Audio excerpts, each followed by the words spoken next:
GM on the daily chart, a series of higher highs and higher lows, currently trading up above this 200 moving average on the daily. Taking a quick look at my channel, back on the 15th of August, we also went over this chart at this arrow. We identified a pocket of potential support right around 40.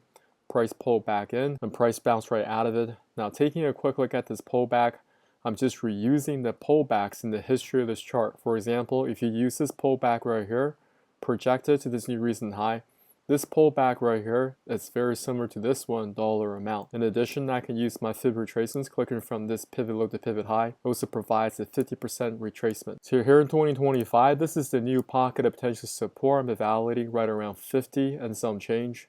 I like to see GM hold this area and gives me a bounce for more upside. On the hourly chart, price is currently trading below the 200 moving average. Set yourself an alert to make sure price can push back up above that 200 on the hourly.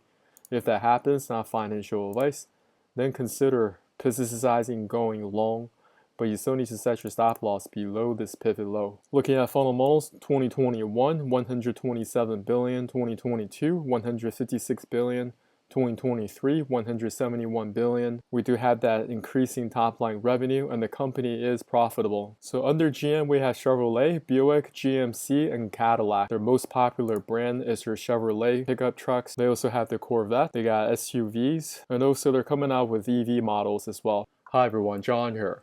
I recently put together a PDF on Fibonacci trading. You guys can check out the link in the descriptions below.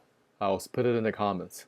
Have you subscribed to our YouTube channel? We go over setups and cryptocurrencies as well as US equities to help you grow your account. Subscribe now and hit that notification button. We look to hearing from you in the comments area.